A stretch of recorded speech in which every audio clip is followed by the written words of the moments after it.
अच्छा जी, तो स्टार्ट लेते हैं। हम थोड़ा सा रिकैप जो है तो पिछली वीक की दो क्लासेस का लेंगे, क्योंकि हमने दरमियान में जिस ट्रैक पे हम थे तो उससे थोड़ा सा हमने डिविएट किया था, क्योंकि हमने लैंग्वेज चेंज कर दी थी।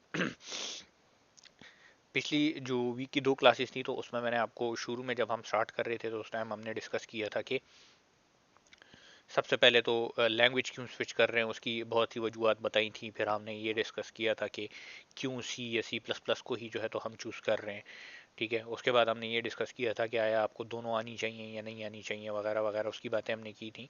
उसके बाद हमने ये कहा था कि आपके पास जो है तो सी सी प्लस प्लस चूँकि कंपाइल्ड लैंग्वेज होती है और उसके लिए हमें कंपाइलर चाहिए होता है, तो डिफरेंट टूल्स का फिर हमने जिक्र किया था कि कौन कौन से टूल्स हमें चाहिए होंगे जब हम इस लैंग्वेज को यूज़ करना चाहेंगे। तो उसमें से डिफरेंट ऑप्शंस मैंने आपको दी थी और मैंने आपको कहा था कि मैं खुद कौन सा यूज़ करूँगा, और आपके लिए जो है तो चार पांच ऑप्शंस मैंने रख के उसको छोड़ दिया था और आपको कहा था कि आपकी मर्ज़ी है जो सा उसमें से यूज़ करना चाहते हैं।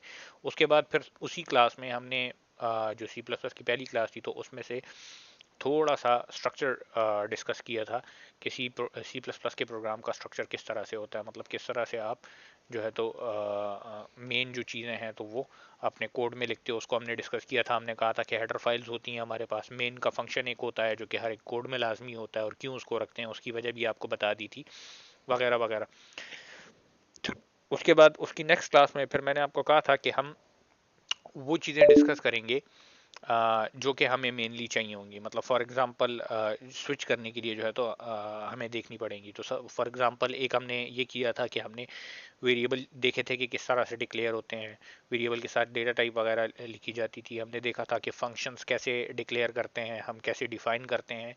ठीक है, फंक्शंस की प्रोटोटाइप को देखा था। फिर उसके बाद हमने देखा था कि हमारे पास जो डिफरेंट टाइप के वेरिएबल्स हैं, जैसे इंट हो गया, फ्लोट हो गया, तो उनकी मेमोरी की लिमिटेशंस होती हैं। तो उन लिमिटेशंस के साथ हम कैसे काम कर सकते हैं। मतलब फॉर एग्जांपल अगर मैं इंट लेता हूं तो उसके लिए वैल्यू की एक लिमिट है, उस वैल्यू से ज़्यादा वैल्यू उसमें आ नहीं सकती। तो अगर मैंने बड़ी वैल्यू रखनी है तो मुझे लॉन्ग लेने की ज़रूरत है। ठीक है, इसी तरह उसके बाद फिर हमने आस्की टेबल का थोड़ा सा जिक्र किया था, कैरेक्टर डेटा टाइप का हमने देखा था। ठीक है, तो ये एक ब्रीफ ओवरव्यू है पिछली दो क्लासेस का, जिसमें कुछ चीज़ें थी जो कि हमने डिस्कस की थी, जो कि ऊपर ऊपर से अभी मैंने रिपीट की हैं। तो मेरे ख्याल से तो उन चीज़ों में कोई इतना खास मसला नहीं होगा, क्योंकि कोई इतनी मुश्किल बात नहीं थी, सिवाय उसमें वो जो मेमोरी का मॉडल हमने देखा था तो उसको भी हमने काफ़ी डिटेल में देखा था। तो वो एक चीज़ ऐसी थी जो कि आप नहीं देख रहे थे। ठीक है, तो उसमें थोड़ा सा वो था, मगर बहरहाल मेरे ख्याल से कोई इतना बड़ा इशू उसमें नहीं होना चाहिए।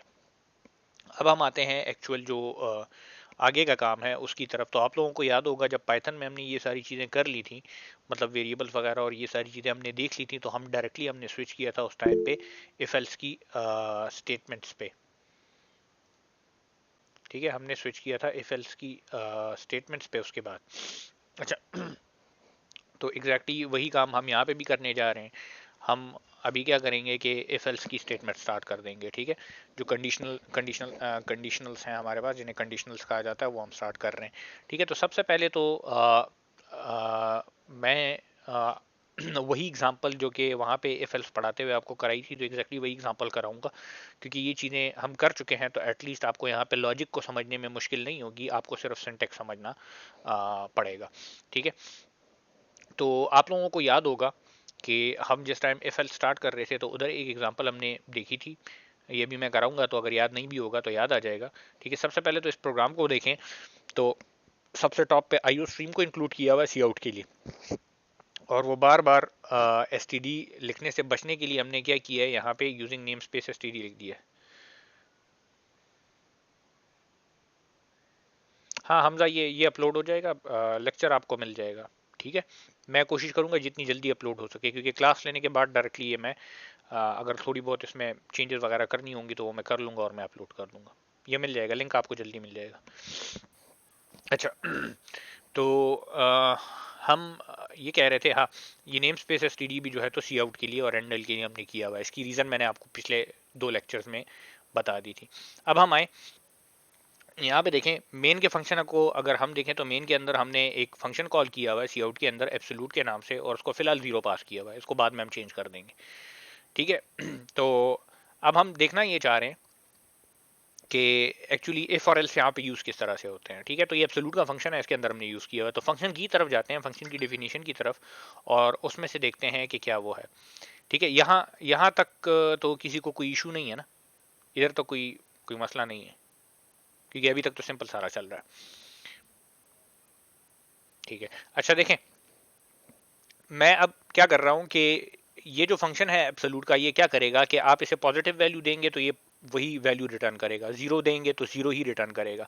आपको याद होगा एब्सोल्यूट जो मैथमेटिक्स का होता है तो वो यही काम करता है।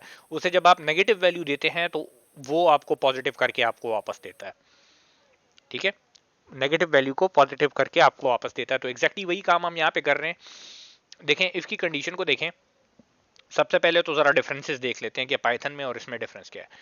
यहाँ पे देखें, पाइथन में जो होता था, ठीक है, पाइथन में हमारे पास क्या होता था कि हम जब कंडीशन लगाते थे तो ये जो पैरेंथेसिस में हमने अभी कंडीशन लिखी हुई है, ये पाइथन में पैरेंथेसिस में लिखना जरूरी नहीं था। आप पैरेंथेसिस लगा भी सकते थे, मगर सिंटेक्स का पार्ट नहीं था, वो ऑप्शनल था आपके पास। यहाँ पे C++ में पैरेंथेसिस लाजमी लगती हैं।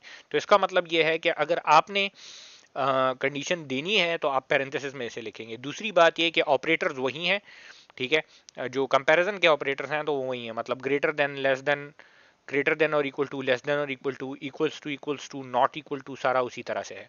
ठीक है, तो यहाँ पे अब हम क्या कर रहे हैं कि अगर हमारे पास वो वैल्यू जो इस फंक्शन को हम पास कर रहे हैं, ठीक है, सबसे पहले तो ये देख लें फंक्शन के जो पैरामीटर्स हैं, तो एक ही पैरामीटर है वो वैल्यू जो हम इसे भेजेंगे, और रिजल्ट ये हमें क्या देगा कि उसका एब्सोल्यूट कैलकुलेट करके हमें ये रिटर्न करेगा। तो अगर इंटीजर भेजने हैं तो इंटीजर ही रिटर्न करेगा। ठीक है, तो दोनों की टाइप रखी हुई। ठीक है, अच्छा, अगर वैल्यू ग्रेटर देन और इक्वल टू जीरो है, इसका मतलब ये है कि पॉजिटिव है या जीरो है, तो तुम क्या करो, उसी वैल्यू को रिटर्न कर दो, क्योंकि उसमें चेंज करने की जरूरत नहीं है। ठीक है, एल्स इफ, अब देखें हम सबसे पहले तो डिफरेंस देखें। यहाँ पे एक तो ये पैरेंथेसिस लगी हुई है जो कि वहां पे उसकी जरूरत नहीं थी। दूसरी बात ये कि यहाँ पे पाइथन में हम लगाते थे कोलन। ठीक है, यहाँ पे चूंकि C++ में हम कोलन नहीं लगाते, हम बॉडी को रिप्रेजेंट करने के लिए क्या करते हैं, एक तो इंडेंटेशन नहीं करते, इंडेंटेशन की जरूरत नहीं होती हमें, तो हम इसकी बॉडी को, इफ की बॉडी को रिप्रेजेंट करने के लिए कर्ली ब्रेसेस लगा रहे हैं। इसका मतलब ये है, ये जो रिटर्न वैल्यू की स्टेटमेंट है ये इसके अंदर है। ठीक है, तो ये बात आपने याद रखनी है कि इंडेंटेशन जरूरी नहीं है, मतलब अगर इसको मैं इस तरह से भी लिख दूं तो तब भी ये एग्जीक्यूट होगा, क्योंकि ब्रैकेट से पता लग रहा है हमें। ठीक है, मगर फिर भी हम इंडेंटेशन इस वजह से करते हैं ताकि हमारा कोड क्लीन हो, रीडेबल हो। ठीक है, तो दो डिफरेंसेस हो गए, एक तो आपके पास ये पैरेंथेसिस और एक जो है तो आपके पास ये ब्रैकेट्स हो गए। अब इसके बाद हम एल्स इफ पे आते हैं कि else if value is less than zero, मतलब अगर नेगेटिव वैल्यू हो, लाजमी बात है अगर ग्रेटर देन और इक्वल टू जीरो नहीं होगी तो लेस देन जीरो होगी, तो यहाँ पे तो कंडीशन लिखने की जरूरत भी नहीं है। मगर वैसे ही आपको दिखाने के लिए कि अगर आप एल्स इफ लिखना चाहते हैं तो पाइथन में हम एल इफ लिखते थे और उसके बाद कंडीशन लगाते थे। यहाँ पे आपको एल्स और इफ पूरा लिखना पड़ता है और दरमियान में स्पेस भी देना पड़ता है। ठीक है, उसके बाद वही ब्रैकेट्स लगाई मैंने, पैरेंथेसिस लगाई और कंडीशन लिख दी जो कि मैं लिखना चाहता हूं। तो अगर नेगेटिव नंबर है तो उसके साथ मैं नेगेटिव का साइन एक और लगा दूंगा तो वो पॉजिटिव बन जाएगा, उसको मैं रिटर्न कर दूंगा। ठीक है, तो ये कुछ चंद डिफरेंसेस हैं जो कि दरमियान में हैं। ठीक है, तो इसको चलाते हैं। यहां तक तो किसी का कोई सवाल नहीं है? सही है, सिंपल सा वो है, ये हम पहले कर भी चुके हैं। कोई क्वेश्चन तो नहीं है किसी का? No sir. ठीक है, क्लियर है। अच्छा, अब देखें, इससे पहले जीरो देते हैं, चेक करते हैं। तो जीरो मैंने इसे दिया, देखें ये कहता है जीरो। ठीक है, इसे मैंने कोई positive value the, for example 5। ठीक है, और इसे चलाया तो देख लें इसने वही 5 दे दिया। ठीक है, डिफरेंस हमें तब नजर आएगा जब हम नेगेटिव वैल्यू देंगे, मतलब लेट्स से नेगेटिव 15 इसे देते हैं तो ये अब इसे पॉजिटिव करके देगा, प्लस 15 इसने जवाब में दे दिया। ठीक है, तो ये तो सिंपल है, ऑलरेडी हम कर भी चुके हैं, इसमें कोई इतनी बड़ी बात नहीं है, मगर आपने सिर्फ ये जो सिंटेक्स के डिफरेंसेस हैं इन्हें नोट करना है। अच्छा, एक और बात, यहाँ पे ये इफ की स्टेटमेंट, ये जो यहाँ पे ये लगी हुई है तो इसकी जरूरत नहीं है। वो इस वजह से क्योंकि अगर फर्ज करें मेरे पास ग्रेटर देन और इक्वल टू जीरो नहीं होता तो लाजमी बात है इंटीजर वैल्यू है, तो अगर ग्रेटर देन या इक्वल टू जीरो नहीं होता तो वो लेस देन जीरो होगा। तो अगर आपने सिर्फ एल्स लिखना है, मतलब इस केस में इसकी अब जरूरत नहीं है, तो एल्स आप जिस तरह से पाइथन में लिखते थे एग्जैक्टली उसी तरह से लिख सकते हैं, सिर्फ कोलन नहीं लगता, और बॉडी को रिप्रेजेंट करने के लिए जो है तो पैरेंथेसिस लगती है, तो वो भी आप लिख सकते हैं। ठीक है, मैं यहाँ पे से रहने देता हूँ। अच्छा सर जी जो जी, पहले, हाँ सर ये इफ एल्स का सिंटेक्स है जो आपने भी लिखा है। हाँ ये एल्स का है। एल्स स्पेस इफ स्पेस आगे उसका हाँ कंडीशन। हाँ, ये एल सिफ का है। एल एफ वहां पे हम नहीं लिखते थे जिस तरह से पाइथन में एल जी एफ जी लिखते जी थे, जी ये सर। उसका है। ठीक है, ठीक है सर। अच्छा अब देखें, एक और बात जो कि यहाँ पे आ जाती है वो ये है कि जैसे ये वैल्यू इज ग्रेटर देन और इक्वल टू जीरो लिखा हुआ है, तो इसको मैं सेपरेटली भी लिख सकता हूँ ना, कि value is greater than zero और value is equals to zero.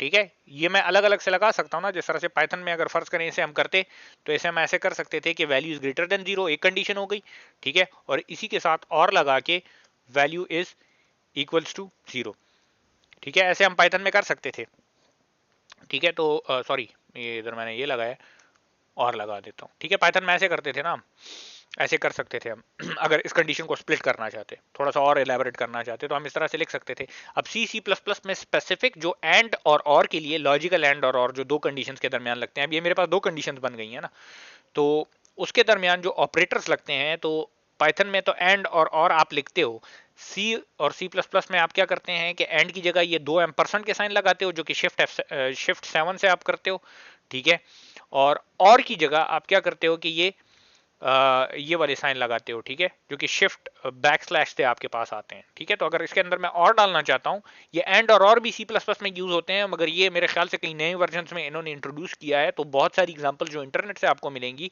तो उसमें आपको यही ऑपरेटर जो मैं बता रहा हूँ ये यूज होते हुए मिलेंगे। तो आपको पता होना चाहिए कि अगर ये लगा हुआ है, ठीक है, तो इसका मतलब है और, अगर तो ये लगा हुआ है तो इसका मतलब है एंड, और बाकी आपको पता है कि एंड लगता है तो क्या होता है और लगता है तो क्या होता है, ठीक है। तो अब इसे मैं चला के देखता हूँ, एग्जैक्टली आंसर तो मेरे पास जो है तो वही आएगा, -15 दिया है तो +15 ये मुझे देगा, ठीक है। देख लें आंसर पे कोई सर फर्क नहीं पड़ा जी।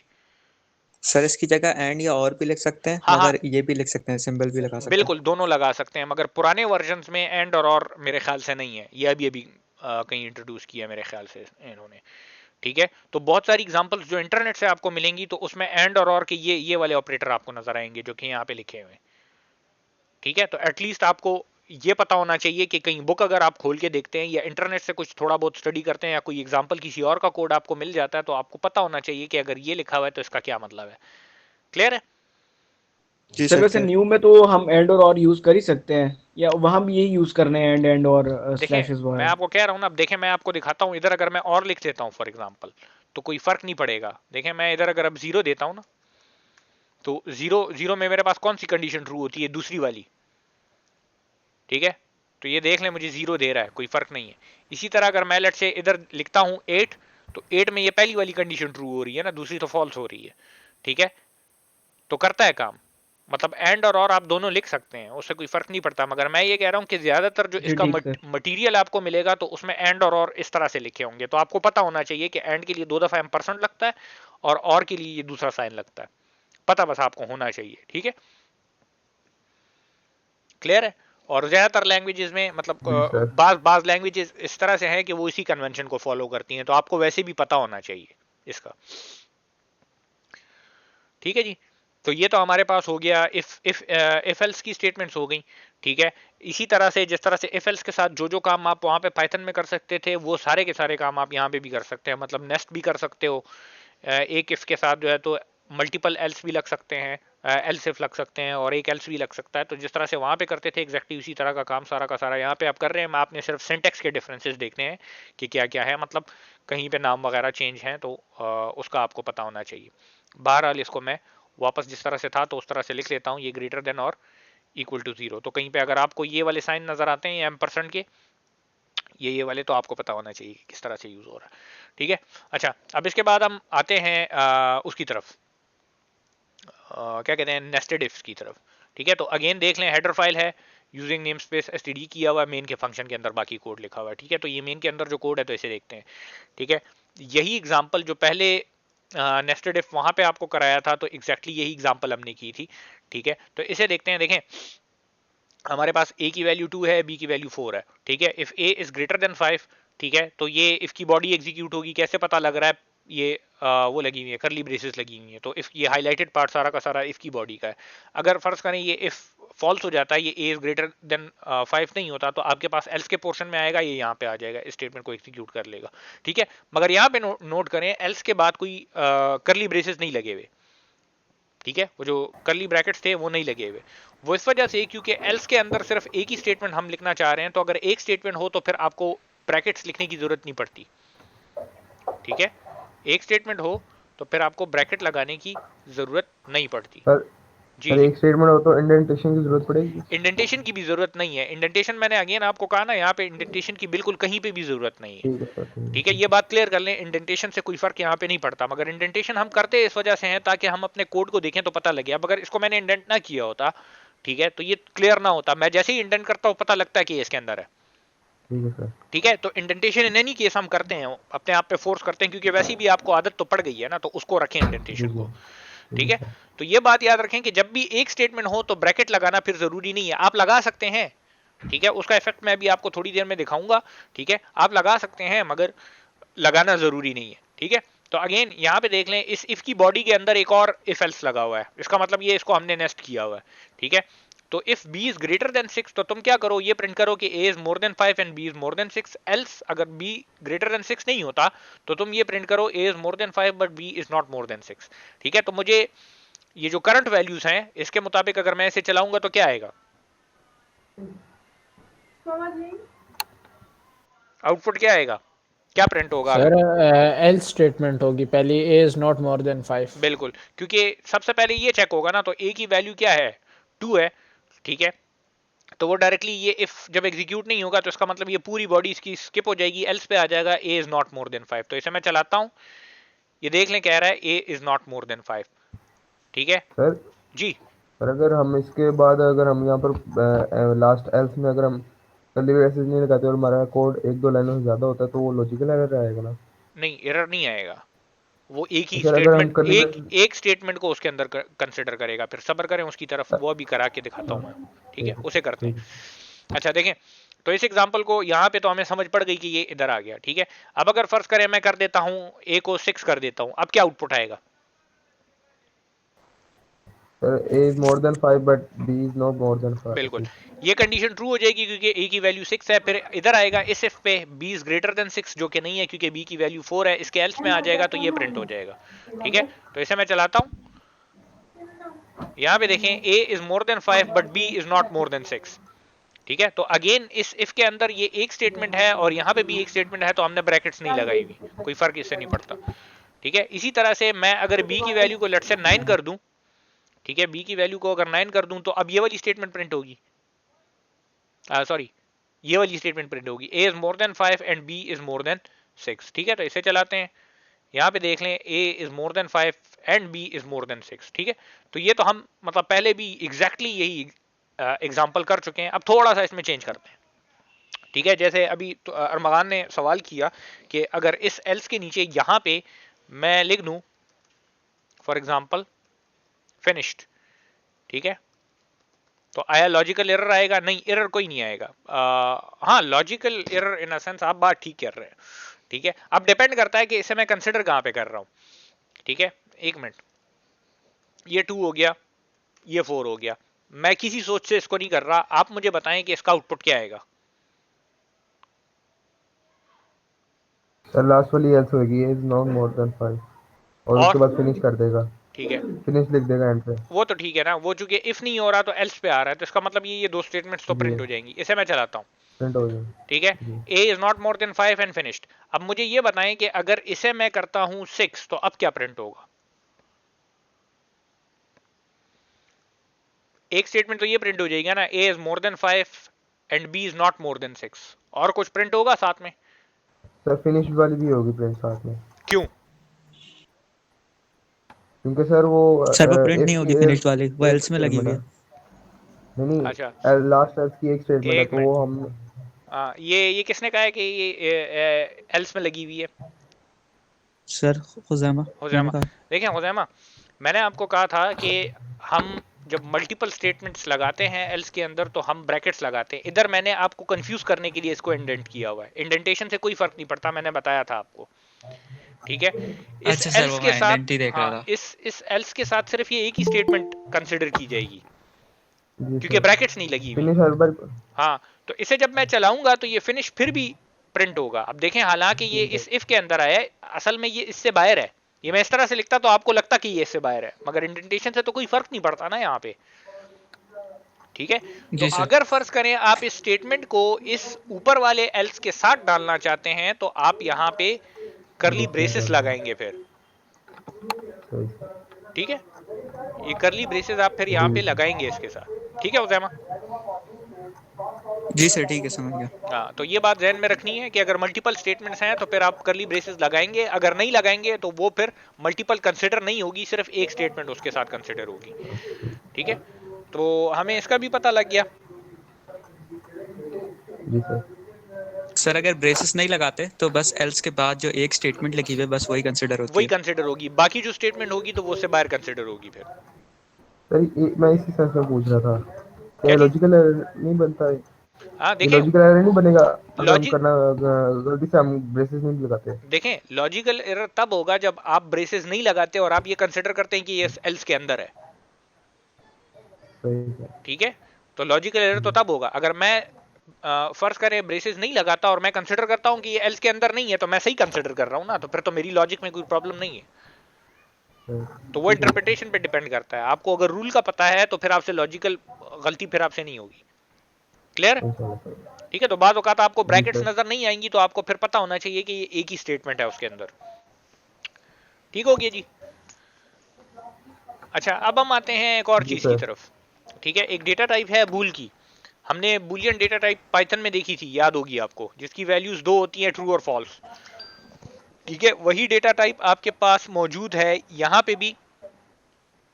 ठीक है, वही डेटा टाइप आपके पास यहाँ पे भी मौजूद है C++ में भी। ठीक है, और उस डेटा टाइप का नाम है बूल। ठीक है, मतलब किसी भी वेरिएबल को अगर आप बूल डेटा टाइप दे दें तो उसका मतलब यह है कि उसमें आप ट्रू या फॉल्स रख सकते हैं। ये तो क्लियर हो गया ना? मैं अब हम क्या करते हैं कि यहाँ पे एक छोटा सा सिनेरियो बनाते हैं, दो वेरिएबल्स हैं जिसको हम कंपेयर करने जा रहे हैं, और जिसकी बेस पे हम क्या करेंगे कि इस वेरिएबल के अंदर कोई वैल्यू रखेंगे। ठीक है, यहाँ पे देखें, एक्स में हमने रखा 11 और वाई में हमने रखा 5। ठीक है, एक्स में हमने रखा 11 और वाई में हमने रख दिया 5।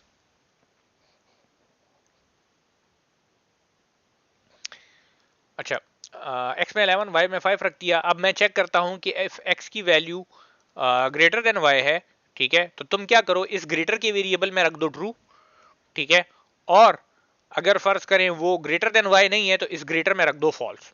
ठीक है, तो इस वेरिएबल से हम ये शो कर रहे हैं कि एक्स वाई से बड़ा है कि नहीं है।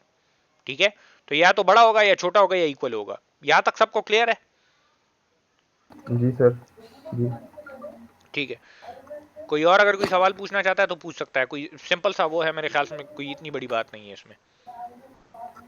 ठीक है, अच्छा आप देखें, मैं यहाँ पे प्रिंट करता हूँ, आप बात करके माइक अपना जरा ऑफ कर दिया करें क्योंकि आपकी बैकग्राउंड नॉइज आ रही है दरमियान में। अच्छा, अब देखें, यहाँ पे सी आउट किया is X greater than Y question mark लगाया है। ठीक है, और मैंने उसके बाद इस ग्रेटर देन वाले वेरिएबल को प्रिंट कर दिया है। ठीक है, अब इसको जब मैं प्रिंट करूंगा तो वो मुझे बता देगा कि मतलब ग्रेटर है या नहीं है, क्योंकि उसमें अगर ग्रेटर होगा तो यहाँ पे मैंने ट्रू डाल दिया, अदरवाइज मैंने फॉल्स डाल दिया। ठीक है, तो मुझे बताएं इससे आप क्या एक्सपेक्ट करते हैं, आउटपुट क्या आएगा इन वैल्यूज के लिए? इस एक्स ग्रेटर देन वाई तो प्रिंट होगा उसके ट्रू। साथ ट्रू। ठीक है, पाइथन में ये आपको देता ट्रू। ठीक है, इस ग्रेटर की जगह आपको ट्रू देता, मगर यहाँ पे C++ में ये ट्रू नहीं देता, ट्रू की जगह आपको दिखाएगा ये 1।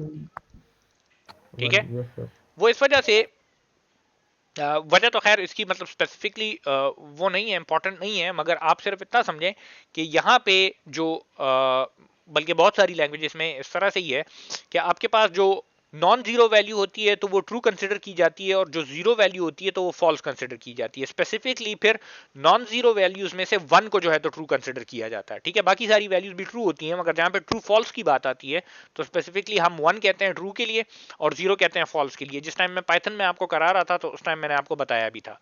ठीक है, तो इसी वजह से यहाँ पे ये ट्रू तो आप इसमें स्टोर कर रहे हैं, मगर एक्चुअली जो रिप्रेजेंटेशन है इसकी वो 1 ही है। ठीक है, तो इसी वजह से जब आप इसमें ट्रू स्टोर करते हैं तो वो 1 दिखाता है, जब आप फॉल्स स्टोर करते हैं तो ये 0 दिखाएगा। इसी को मैं चेंज कर देता हूँ, एक्स को मैं उससे छोटा कर देता हूँ, लेट्स से 2 कर देता हूँ, तो अब इसमें आना चाहिए फॉल्स और वो आपको देगा 0। ठीक है, तो ये बात आपको पता होनी चाहिए कि ट्रू की इंटरप्रिटेशन है 1 या कोई भी पॉजिटिव इंटीजर। ठीक है, स्पेसिफिकली जब ट्रू और फॉल्स इनकी बात आती है तो ये 1 ही स्टोर करता है ट्रू के लिए, और फॉल्स एज 0 रिप्रेजेंटेशन है। तो ये डिफरेंस आपको पता होना चाहिए। दूसरी बात ये कि पाइथन में ये टी कैपिटल होता था, यहाँ पे स्मॉल है। ठीक है, ये एफ पाइथन में कैपिटल होता था, यहाँ पे स्मॉल है। क्यों है? बस इस तरह से लिखा हुआ है। ठीक है, मतलब इसका सिंटेक्स ही इस तरह से है, इनको यही वो किया हुआ है, तो इससे कोई फर्क नहीं पड़ता, क्योंकि आपको सिर्फ ये पता होना चाहिए कि इधर सारे लोअर केस में है, उधर पहला लेटर कैपिटल होता है। ठीक है, वजह इसकी कोई खास नहीं है कि क्यों उधर कैपिटल है और इधर स्मॉल है। ठीक है, तो ये बस डिजाइन चॉइसेस हैं जो कि उन्होंने की हुई है। ये क्लियर हो गया हमें? जी सर क्लियर है। अच्छा, अब देखें, इसके बाद मैं इस स्टेटमेंट को कमेंट आउट कर देता हूँ। ये जो मैंने यहाँ पे लिखी हुई है इसको मैं कमेंट आउट कर देता हूँ, इसको मैं प्रिंट नहीं करूंगा। ये जो नीचे का कोड है तो इससे मैं इसे चलाता हूँ। ठीक है, अब देखें मैं चेक कर रहा हूँ इसी वेरिएबल को कि इफ इज ग्रेटर। ठीक है, अब मुझे पता है कि इस ग्रेटर के वेरिएबल में या तो ट्रू पड़ा हुआ है या फॉल्स पड़ा हुआ है, तो इसको कंडीशन की जगह मैं लगा सकता हूँ। ठीक है, तो अगर ग्रेटर है तो तुम क्या करो कि x is greater then y, क्योंकि हमने कंडीशन ऊपर यही लगाई हुई है। ठीक है, एल्स तुम क्या करो कि x इज लेस देन और इक्वल टू y। ठीक है, तो अगर ग्रेटर में ट्रू होगा तो ये प्रिंट हो जाएगा, अगर फॉल्स होगा तो ये प्रिंट हो जाएगा। ठीक है, तो इसे मैं क्लियर कर देता हूं और मैं चलाता हूं इसे।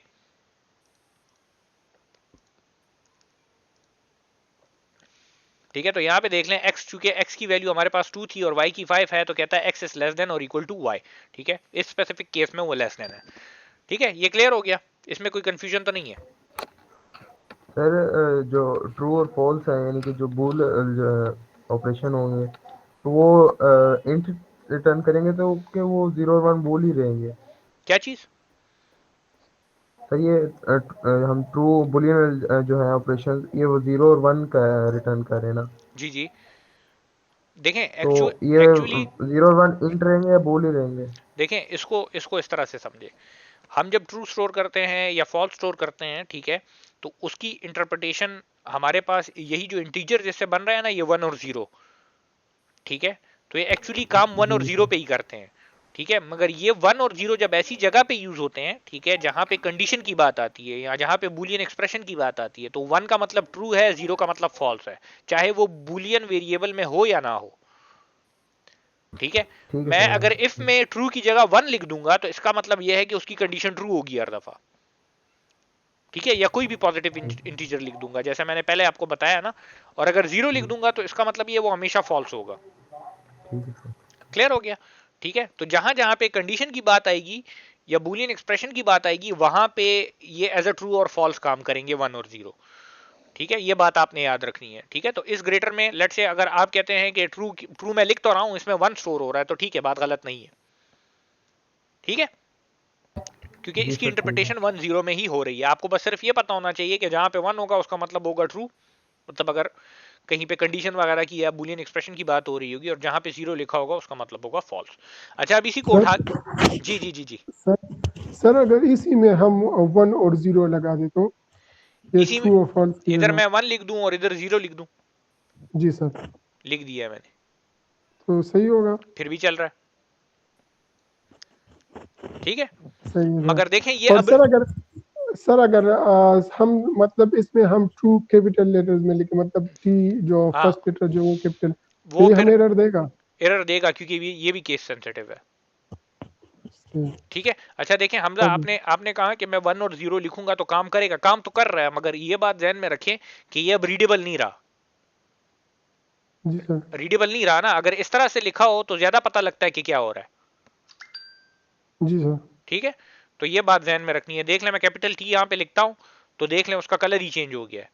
अब एरर देता जी है, कहता है ट्रू इज अनडिफाइंड, जैसे वहां पे होता था पाइथन में नेम एरर आ जाता था ना आपके पास, जी सर। तो एग्जैक्टली वही चीज है, क्योंकि ये भी केस सेंसिटिव लैंग्वेज है। जी सर, थैंक यू। ठीक है, तो ये बात ध्यान में रखनी है हमने। अच्छा, अब इसी को उठा के एक फंक्शन में डाल देते हैं। ठीक है, इसी कोड को उठा के एक फंक्शन में डाल देते हैं हम। यहां पे देखें, मैंने अब वहां पे वेरिएबल था इस ग्रेटर का, अब मैंने उसी नाम से एक फंक्शन बना लिया है। ठीक है, फंक्शन को 2 पैरामीटर दे रहा हूं, एक्स और वाई की वैल्यूज। वो चेक करता है कि एक्स की वैल्यू अगर वाई से बड़ी है तो रिटर्न करता है ट्रू, अदरवाइज रिटर्न करता है फॉल्स। और ये फंक्शन मेरा क्या रिटर्न कर रहा है, क्योंकि ट्रू और फॉल्स मैं रिटर्न कर रहा हूं तो उसकी रिटर्न टाइप को मैंने भूल रख दिया। ये कोड लिखने से मकसद मेरा ये था कि आपको ये पता लगे कि चूंकि हम कोई भी वैल्यू फंक्शन से रिटर्न करवा सकते हैं, तो जैसे पाइथन में करते थे ट्रू और फॉल्स रिटर्न करते थे, एग्जैक्टली इसी तरह से यहाँ पे भी रिटर्न कर सकते हैं, मगर आपको फिर रिटर्न टाइप में बूल लिखना पड़ता है। ये क्लियर हो गया? अब ये फंक्शन हमें कंपैरिजन करके देगा, तो अगर x की वैल्यू y से बड़ी होगी तो ट्रू देगा, अदरवाइज फॉल्स दे देगा। तो ये चूंकि अब बूलियन रिटर्न कर रहा है, तो इसका मतलब ये है कि इसको मैं इफ की जो कंडीशन का पोर्शन है तो वहां पे कॉल कर सकता हूं, क्योंकि बूलियन रिटर्न कर रहा है ना। तो मैं इसे 2 वैल्यूज दूंगा और ये मुझे वहां से ट्रू या फॉल्स रिटर्न करेगा। अब x की वैल्यू मैंने 1 दी, y की वैल्यू 2 दी, तो आप मुझे बताएं ये नीचे की स्टेटमेंट से क्या प्रिंट होगा, इफ एल्स में से क्या प्रिंट होगा? y की वैल्यू 1 दी है और y की वैल्यू 2 दी है और x की वैल्यू 1 दी है, तो बताएं क्या? x is less than or equal to y. हाँ, क्योंकि देखें x 1 है y 2 है, ये कंडीशन फॉल्स हो जाएगी, ये एल्स में आएगा आपको फॉल्स रिटर्न कर देगा, इधर आएगा फॉल्स, ठीक है, फॉल्स आएगा तो इफ एग्जीक्यूट नहीं होगा, ये एल्स पे आएगा, ये चीज प्रिंट कर देगा। ठीक है, तो ऐसे चलाते हैं, ये देख लें s इज लेस देन और x इज लेस देन और इक्वल टू y, इसी को अगर मैं फर्ज करें 11 कर देता हूं, तो अब ये चूंकि x 11 है और y 2 है तो ये कंडीशन ट्रू हो जाएगी, यहां से ट्रू रिटर्न होगा तो ये यहां पे आ जाएगा और ये इफ की स्टेटमेंट एग्जीक्यूट होगी, तो अब कहेगा कि x is greater then y। ठीक है, तो इस तरह से आप फंक्शन की कॉल को कंडीशन की जगह यूज कर सकते हैं अगर वो बूलियन रिटर्न करे आपके पास। क्लियर हो गया? ये हमने पाइथन में भी देखा हुआ था, एग्जैक्टली इसी तरह से हमने इसको किया था पाइथन में भी। ठीक है जी सर। अच्छा, अब एक और एग्जांपल देखते हैं। इफ एल्स की ही एग्जांपल है, एक अच्छी सी एग्जांपल है, छोटी सी। ठीक है, आप लोगों को याद होगा हमने पिछली क्लास में बिल्कुल एंड पे एक डेटा टाइप पढ़ी थी कैरेक्टर के नाम से। ठीक है, कैरेक्टर डेटा टाइप हमने देखी थी जिसपे हम सिर्फ एक कैरेक्टर स्टोर कर सकते थे, जिस टाइम पे मैंने आपको वो आस्क की वैल्यू की बात कही थी। सही है, तो यहाँ पे देखें मैं ऐसे करता हूं कि अपना मेन स्टार्ट किया, मैंने एक वेरिएबल लिया मार्क्स के नाम से और उसमें फिलहाल के लिए 22 मार्क्स रख दिए। ठीक है, और मैं एक और वेरिएबल लेता हूं कैरेक्टर, ठीक है, और उसे नाम दे देता हूं ग्रेड। ठीक है, इसमें क्या होगा, मेरे पास ग्रेड स्टोर होगा। ठीक है, और मैंने यहाँ पे एक इसकी कंडीशन लगाई कि अगर मार्क्स मेरे पास 50 से कम है तो ग्रेड में एफ हो जाएगा, ठीक है, एल्स ग्रेड में पी हो जाएगा, पी का मतलब पास, ठीक है, एफ का मतलब फेल। और मैंने क्या किया, उसके बाद एक स्टेटमेंट सी आउट की कि यूर ग्रेड जो है तो ग्रेड को मैंने प्रिंट कर दिया। क्लियर है? इसमें तो कोई कंफ्यूजन नहीं है ना, कोई मसला तो नहीं है इसमें, सिंपल सा प्रोग्राम है। इसे चलाया मैंने, एक मिनट मैं इसे पहले आउटपुट को क्लियर कर देता हूं, इसे मैं चलाता हूं। ठीक है, तो यहाँ देखें क्योंकि मार्क्स 22 हैं जो कि लेस देन 50 है तो उसने ग्रेड को एफ दे दिया कि मतलब स्टूडेंट फेल है। अगर इसी को फर्ज करें मैं 82 कर देता हूं, ठीक है, तो अब चूंकि वो 50 से अबव है, ठीक है, तो ग्रेड जो है तो पास है। ठीक है, मगर मकसद मेरा यहाँ पे ये इफ एल्स की स्टेटमेंट कराना नहीं है, ठीक है, क्योंकि ये तो हम कर चुके हैं ऑलरेडी, इफ एल्स को तो हम बार बार देख रहे हैं। एक और स्टेटमेंट है जिसे कहा जाता है टर्नरी ऑपरेटर कहा जाता है या कंडीशनल स्टेटमेंट कहा जाता है, उसको हम देखना चाह रहे हैं। ठीक है, तो उसका सिंटेक्स पहले एक नजर देखते हैं, उसके बाद जाते हैं एक्चुअल प्रोग्राम पे। ठीक है, तो सिंटेक्स देख लें जरा, हमारे पास सिंटेक्स उसका क्या है कि बेसिकली हमारे पास होती हैं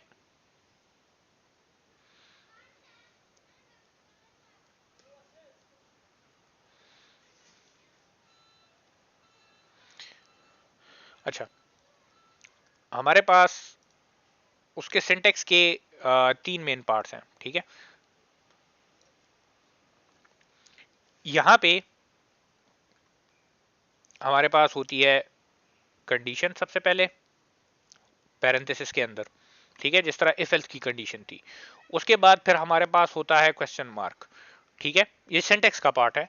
ठीक है, और क्वेश्चन मार्क में असल में ये होता है कि ये कंडीशन इवेल्युएट होती है, उसके बाद क्वेश्चन मार्क के बाद यहाँ पे कोलन लगते हैं। ठीक है, तो कोलन से पहले यहाँ पे एक चीज होती है और यहाँ पे एक चीज होती है। ठीक है, तो हमने ये देखना है कि अब ये एग्जीक्यूट कैसे होता है। ठीक है, सबसे पहले इस कंडीशन से दो चीजें आएंगी, या तो ये ट्रू होगा, ठीक है, या तो ये फॉल्स होगा, ये तो हमें पता है। ठीक है, तो अगर ये ट्रू होती है कंडीशन तो आपके पास ये वाली स्टेटमेंट एग्जीक्यूट होगी जो कि ये कॉलन से पहले लिखी हुई है। ठीक है, अगर तो ये फॉल्स होती है तो आपके पास ये कंडीशन एग्जीक्यूट हो, ये वाली स्टेटमेंट एग्जीक्यूट होगी जो कि कोलन के बाद लिखी हुई है। ठीक है, तो अब इसमें एक छोटी सी एग्जांपल अगर हम करें, ठीक है, तो एग्जैक्टली इसी तरह से जो कि इफ एल्स हमने वहां पे लिखा हुआ है। ठीक है, तो अगर इसको इसके थ्रू एग्जीक्यूट करना चाहें तो अगर कंडीशन की जगह मैं लिख दूं कि मेरे पास अगर मार्क्स हो, ठीक है, अगर वो ग्रेटर देन नहीं लेस देन 50 हो, ठीक है, तो मेरे पास क्या होगा, जब ये कंडीशन ट्रू होगी तो ये इधर आएगा यहाँ पे, ठीक है, इस जगह में आएगा। ठीक है, तो यहाँ पे लेस देन मार्क्स के लिए मैं क्या कर रहा था, मैं यहाँ पे एफ लिख रहा था। ठीक है, तो मैं ये एफ लगा दूंगा। इसी तरह से अगर ये फॉल्स होता है, मतलब मार्क्स इक्वल टू 50 होते हैं, ग्रेटर देन 50 होते हैं, तो मैं पास लगा रहा था तो मैं पास लगा दूंगा, ठीक है। और इसी चीज को मैं ग्रेड वाले वेरिएबल को असाइन कर दूंगा। तब इससे होगा क्या कि जब मार्क्स मेरे पास लेस देन 50 होंगे तो इस पूरी की पूरी ये जो टर्नरी ऑपरेटर है, ठीक है, टर्नरी इस वजह से कहा जाता है क्योंकि इसके अंदर 3 ऑपरेंड्स यूज हो रहे हैं। एक ये कंडीशन है, एक ये ट्रू वाला पोर्शन है और एक ये वाला पोर्शन है, ठीक है। तो 3 चीजें हैं बेसिकली। आपको ये कहीं पे नजर आएगा तो आपको इस तरह की फॉर्म में लोग दिखाएंगे कि ये कंडीशनल स्टेटमेंट है, ठीक है। तो 2 चीजें ऐसे कही जाती हैं, एक टर्नरी ऑपरेटर, एक कंडीशनल स्टेटमेंट, ठीक है। तो अगर मार्क्स लेस देन 50 होंगे तो ये एफ जो है तो ग्रेड में स्टोर हो जाएगा, अदरवाइज पी स्टोर हो जाएगा, ठीक है। तो इधर देख लें इसको एग्जैक्टली मैंने इसी तरह से यहां पे लिखा हुआ है कि अगर इस कोड को मैं कमेंट करता हूं, ठीक है, और इसे कमेंट हटा देता हूं, तो ये देख लें ग्रेड इज इक्वल टू, ठीक है, अगर मार्क्स लेस देन 50 होते हैं तो तुम फॉल्स रखो, अदरवाइज पास रखो, ठीक है। तो इसको कंडीशनल स्टेटमेंट या टर्नरी ऑपरेटर कहा जाता है। अब इसका फायदा क्या है, एक तो ये एक लाइन में लिख लिया हमने, ठीक है, थोड़ा सा सिंपल है, एक दफा आपको समझ आ जाए इस ऑपरेटर की या इस कंडीशनल स्टेटमेंट की तो आपको एक ही लाइन में जो है तो ये सारा का सारा कोड आप लिख सकते हैं, इंटरप्रेट करने में भी आसान होता है। मगर ये यूज तब होता है जब आपके पास इस तरह की कोई स्टेटमेंट हो, एक इफ हो उसके साथ एक ही एल्स हो, ठीक है, और इफ में भी एक ही लाइन का कोड हो और एल्स में भी एक ही लाइन की स्टेटमेंट हो, ठीक है, तो तब आप इसे लिख सकते हैं। इधर अगर फर्ज करें 2 लाइनें होती हैं तो फिर इस तरह से आप नहीं लिख सकते हो, तो सिंपलर इफ एल्स जो होते हैं तो उसको इस तरह से लिखा जा सकता है। तो यहाँ पे देखें अगर इसी चीज को मैं अब रन करता हूँ, ठीक है, तो मेरे आउटपुट पे कोई फर्क नहीं पड़ता, वही ग्रेड इस पी आ रहा है, क्योंकि यहाँ पे मार्क्स जो है तो मेरे पास ग्रेटर देन 50 है, ठीक है। तो आपके पास ये कंडीशन तो फॉल्स हो जाएगी, तो ये एग्जीक्यूट नहीं होगा, आपके पास ये कोलन के बाद हो जाएगा, ठीक है। तो आपको सिर्फ बस ये याद रखना है कि जब मेरे पास कंडीशन फॉल्स होगी जो तो कोलन के बाद वाली चीज आएगी, अगर कंडीशन ट्रू होगी तो कोलन से पहले वाली चीज आएगी, ठीक है। तो इसकी समझ पड़ी है, इसमें कोई कंफ्यूजन तो नहीं है, एक सिंपल सी एक लाइन की स्टेटमेंट है, मगर जो सिंपलेस्ट इफ एल्स है उसके लिए सिर्फ आप इनको यूज कर सकते हैं। क्लियर है ये? सर क्लियर है। अच्छा जी सर क्लियर है। सही है, ठीक है। अच्छा ये तो हो गया। अब हम जाते हैं आगे।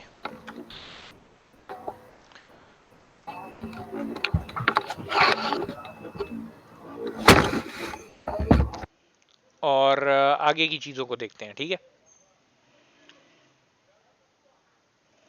अच्छा यहाँ पे ये देखें, हम एक कंसेप्ट है जो कि थोड़ा सा इंट्रोड्यूस कराना चाहते हैं यहाँ पे, मगर उससे पहले कुछ जो सिंपल चीजें हैं उसे देख लेते हैं।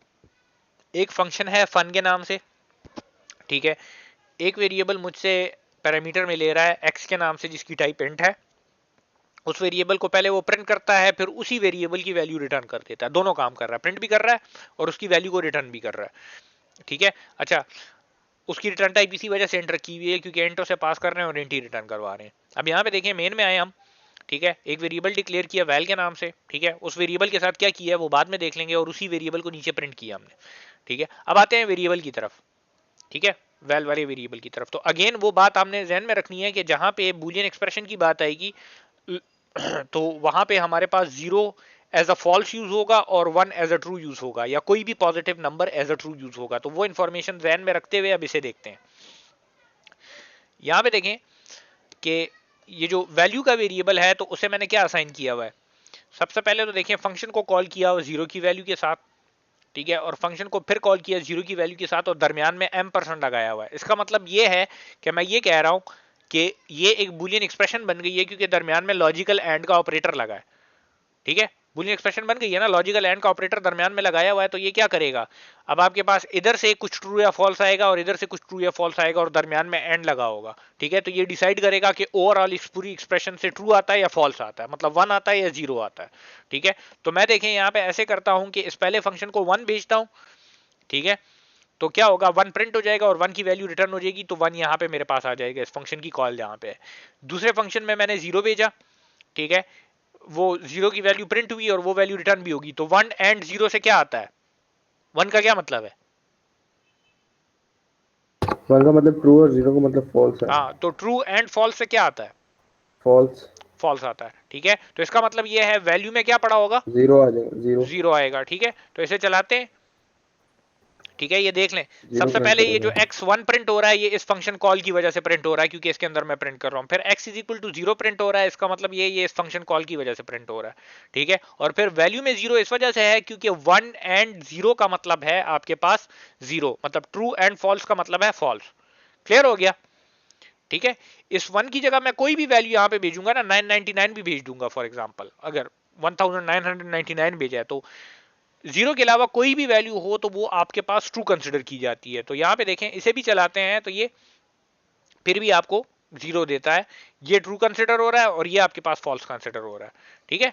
तो इसको मैं, बाकी वही है जिस तरह से पाइथन में था कि ट्रू और फॉल्स हो तो क्या आएगा, ट्रू और ट्रू हो तो क्या होगा, फॉल्स और फॉल्स होगा तो क्या आएगा। ये देख ले, मैं दोनों को 1 कर दिया, इसका मतलब ये दोनों ट्रू हैं, ठीक है। तो अब आपके पास इसके आंसर में 1 आएगा, ठीक है। तो ये देख लें, ये क्लियर हो गया हमें?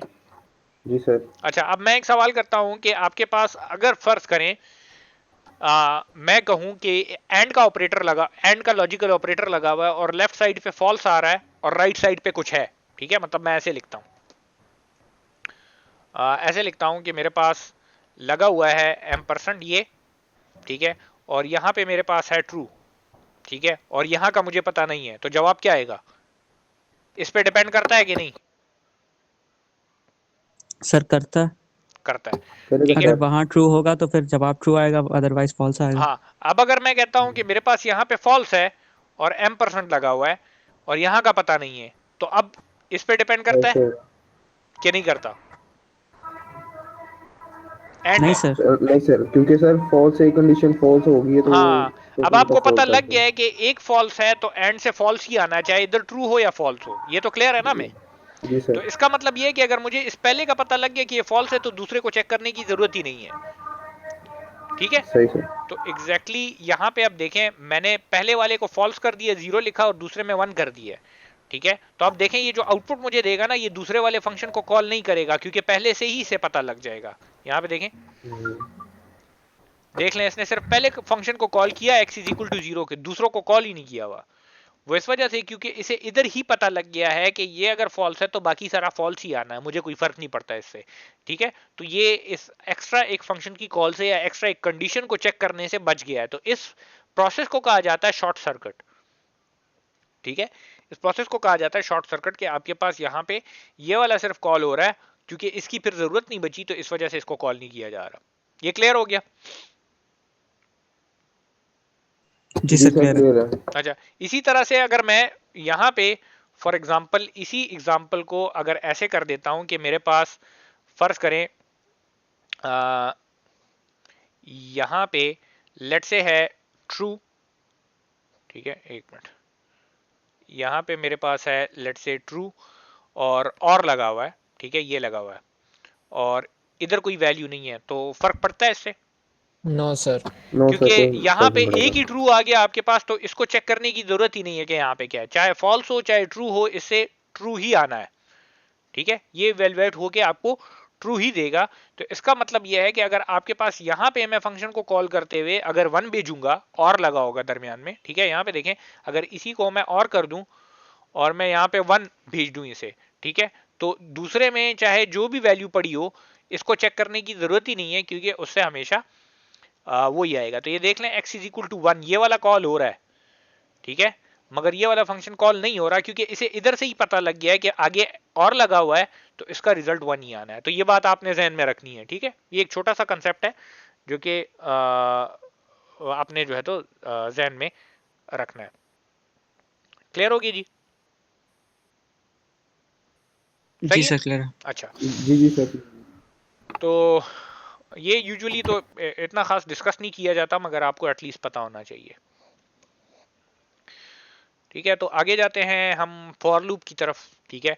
इससे पहले तो सबसे पहले इस प्रोग्राम को एक नज़र देख लेते हैं। हमारे पास इंट में एक फंक्शन की कॉल है जिसका नाम है फॉर अंडरस्कोर टेस्ट, ठीक है, और वो फंक्शन ये है फॉर अंडरस्कोर टेस्ट के नाम से, ठीक है, और इस फंक्शन को यहाँ पे कॉल किया हुआ है, ठीक है। तो इसे भी देखते हैं कि किस तरह से ये हमारे पास वो होता है। इसका सिंटेक्स वगैरह मैं पहले आपको लिख के दिखाता हूँ, उसके बाद जो है तो इसकी तरफ कोड की तरफ हम एक्चुअली आएंगे, ठीक है। तो इसे एक नज़र देखते हैं। सबसे पहले इसका लिखते हैं सिंटेक्स, ठीक है। हमारे पास जैसे उसमें होता था। अच्छा एक ये बात स्टार्ट करने से पहले एक बात ज़रा ध्यान में रखें कि जिन लोगों ने प्रोग्रामिंग पढ़ी हुई थी, मतलब आईसीएस जिन्होंने किया हुआ है, तो उन्हें मैंने उस टाइम कहा था जब पाइथन में मैं फॉर लूप पढ़ा रहा था, तो उस टाइम मैंने आपको कहा था कि आप लोगों ने फिलहाल के लिए जो सी प्लस प्लस का फॉर लूप है तो उसे भूल जाना है। वो इस वजह से क्योंकि डिफरेंसेस थोड़े से पाइथन के और सी प्लस प्लस के फॉर लूप के सिंटेक्स में ज़्यादा हैं, उसके यूज़ में भी ज़्यादा है। ठीक है, तो अभी चूंकि आप सब लोगों ने पाइथन का वो देख लिया है, फॉर लूप देख लिया है, तो अभी मैं ये सजेस्ट करूंगा कि आप सिर्फ ये बात ध्यान में रखें कि फॉर लूप को हम यूज किस लिए करते थे, किस तरह से यूज करते थे, उसको फिलहाल के लिए भूल जाएं।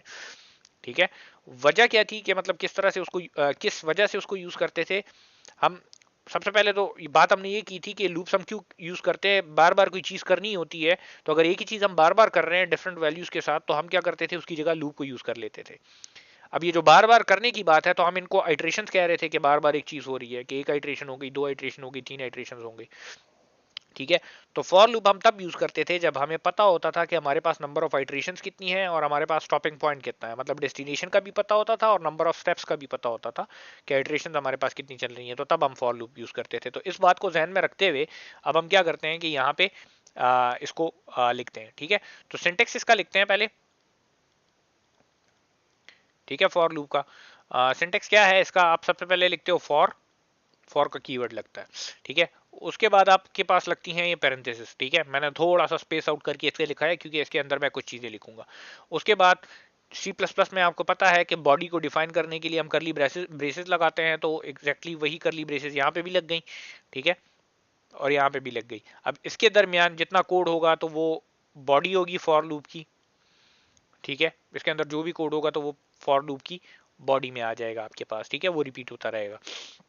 अच्छा अब देखें यहाँ पे फॉर लूप के अंदर जो पोर्शंस हैं तो उसको डिफाइन करते हैं। सबसे पहला जो पोर्शन होता है, ठीक है, तो यहाँ पे हम क्या करते हैं कि लूप के वेरिएबल को इनिशियलाइज करते हैं। वो देखेंगे कि किस तरह से होता है, मगर आपको इधर से मैं बता दूं कि इधर हम करते हैं इनिशियलाइज। ठीक है, किसी भी वेरिएबल को इनिशियलाइज कर देते हैं यहाँ पे, मतलब कोई वैल्यू दे देते हैं स्टार्टिंग। ठीक है, उसके बाद हमारे पास सिंटेक्स में आता है सेमीकोलन यहाँ पे।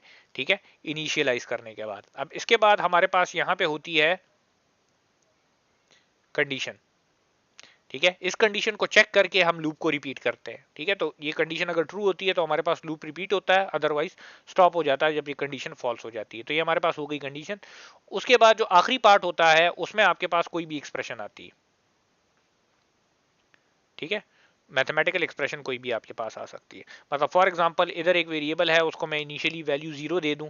ठीक है, और इधर उसको इंक्रीमेंट करता रहूं 1 बाय 1, और यहाँ पे चेक करूं कि वो लेट से लेस देन 5 हो तो मैं उसको वो करूं। तो इसी की एक छोटी सी एग्जांपल मैं यहाँ पे अगर आपको कराऊं, ठीक है, तो मैं इसी के नीचे यहाँ पे आपको लिख के दे देता हूँ कि मैं अगर लिखूं कि for int I start from 0। ठीक है, इसका मतलब ये है मैंने डिक्लेयर ये आई इधर किया हुआ है, तो ये लूप के अंदर ही रहेगा, बाहर एक्सेस नहीं हो सकेगा, क्योंकि यहाँ पे डिक्लेयर किया और यहीं पे वैल्यू दी है। ठीक है, तो देख लें मैंने यहाँ पे सिर्फ इनिशियलाइज लिखा हुआ है, आप डिक्लेयर भी कर सकते हैं। ठीक है, इसके बाद मैं कंडीशन चेक करता हूँ। फॉर एग्जांपल मैं ऐसे कहता हूँ कि आई इज लेस देन 5। ठीक है, और फिर मैं कहता हूँ कि आई प्लस इक्वल्स टू 1, जो कि हम करते थे। तो इसका मतलब ये है कि आई की वैल्यू में एक इंक्रीमेंट होगा। ठीक है, यहाँ से बॉडी स्टार्ट हुई। ठीक है, अब इसके अंदर मैं कोड लिखता हूँ। लेट से मैं लिख लेता हूं कि आप करो सी आउट आई की वैल्यू को और एक नई लाइन मुझे दे दो। ठीक है, और उसके बाद क्या करो, और कुछ ना करो। ठीक है, इसे यहीं पे हम एंड कर देते हैं। ठीक है, तो अब इसके आउटपुट को जरा सा थोड़ा सा हम देखेंगे कि आउटपुट इसका क्या आएगा। ठीक है, तो सबसे पहले देखें ये होगा किस तरह से, किस तरह के स्टेप्स फॉलो होंगे या क्या होगा। सबसे पहले जब ये लूप आएगा तो यहाँ पे int I is equal to 0 लिखा हुआ है, तो फॉर का लूप जब एग्जीक्यूट होना स्टार्ट होगा तो सबसे पहली स्टेटमेंट ये एग्जीक्यूट होगी। ठीक है, उससे ये होगा कि आपके पास आई एक वेरिएबल डिक्लेयर हो जाएगा जिसमें इनिशियल वैल्यू आपके पास 0 आ जाएगी। ठीक है, तो इधर मैं लिख लेता हूँ, एक मिनट, यहाँ पे मैं एक साइड पे लिख लेता हूँ, ये आई की वैल्यू मैं यहाँ पे लिख देता हूँ। ठीक है, तो आई इज इक्वल टू 0। ठीक है, और यहाँ पे आई की वैल्यू लिख रहा हूँ और इधर मैं आउटपुट लिखता रहूंगा कि आउटपुट इसका क्या आएगा। ठीक है, तो आई इज इक्वल टू 0 हो गया। अब इसके बाद कंडीशन चेक होगी। ठीक है, तो कंडीशन को देख लें, 0 इज लेस देन 5, आई की वैल्यू चेक हो रही है ना, 0 इज लेस देन 5 जो कि ट्रू है, ठीक है, कंडीशन ट्रू हो गई तो आपकी बॉडी पे आ गया, ठीक है, बॉडी पे आया सी आउट आई, ठीक है, तो इससे क्या होगा कि आपके पास आई की वैल्यू प्रिंट हो जाएगी, ठीक है, तो आई की वैल्यू मेरे पास 0 है तो आउटपुट में मेरे पास यहाँ पे 0 आ जाएगा, ठीक है। अब ये मेरे पास थर्ड पे इसने ये किया था ना, पहले ये किया फिर ये किया फिर ये यहाँ पे आया, ये पहली जो आइट्रेशन है तो उसके लिए इस तरह से होगा। अब दूसरी आइट्रेशन के लिए क्या होगा कि हर दफा इसको मैं ऐसे करता हूँ, डिफरेंट कलर से लिख लेता हूँ। दूसरी आइट्रेशन में क्या होगा कि आइट्रेशन स्टार्ट होने से पहले ये सबसे पहला काम क्या करेगा कि इसको इंक्रीमेंट करेगा पहले, ठीक है, तो इससे मैं इंक्रीमेंट होगा, उसके बाद कंडीशन चेक होगी, ठीक है, उसके बाद थर्ड पे लूप की बॉडी एग्जीक्यूट होगी, ठीक है। तो अब दूसरी आइट्रेशन चलने लगी है आई प्लस इक्वल टू 1, तो आई की वैल्यू आपके पास हो जाएगी 1, ठीक है, आई की वैल्यू हो गई 1, ठीक है। अब कंडीशन चेक होगी आई इज लेस देन 5, ठीक है, तो लेस देन 5 है क्योंकि आई की वैल्यू 1 है, ट्रू हो गया, यहाँ पे आई की वैल्यू प्रिंट हो जाएगी तो 1 प्रिंट हो जाएगा, ठीक है। अगली आइट्रेशन स्टार्ट होने से पहले फिर आपके पास आई में एक इंक्रीमेंट होगा तो आई की वैल्यू हो जाएगी 2, ठीक है, i is less than 5 condition true है, ठीक है, 2 जो है तो लेस देन 5 है, आई प्रिंट हो जाएगा, ठीक है, तो ये 2 हो जाएगा, उसके बाद आई की वैल्यू हो जाएगी 3, ठीक है, इंक्रीमेंट हो गए 3 प्रिंट हो जाएगा, उसके बाद आई की वैल्यू हो जाएगी 4 और आपके पास 4 प्रिंट हो जाएगा। जब 4 प्रिंट होगा तो उसके बाद जब ये बाहर जाएगा तो आई की वैल्यू इंक्रीमेंट होके हो जाएगी आपके पास 5, मगर जब कंडीशन चेक होगी आई इज लेस देन 5 तो वो फॉल्स है, ठीक है, तो ये लूप से बाहर आ जाएगा, ठीक है। तो आपके पास आउटपुट देख लें 0 से 4 तक प्रिंट हो रहा है, ठीक है, तो इसमें तो कोई प्रॉब्लम नहीं है, किसी को कहीं पे अंडरस्टैंडिंग का कोई इशू हो तो बता दें। आपको सिर्फ ये पता होना चाहिए कि किस ऑर्डर में ये एग्जीक्यूट करता है, तो फिर कोई प्रॉब्लम नहीं होगी आपको। ये क्लियर है? क्लियर है सर। अरमगान आपने आईसीएस किया हुआ है? जी सर आशीष हाँ, तो आपको तो क्लियर होगा ना फिर, क्योंकि आप पढ़ चुके हैं। किसी और को कोई मसला है इसमें, अगर कोई इशू है तो पूछ ले, मैं रिपीट कर देता हूँ।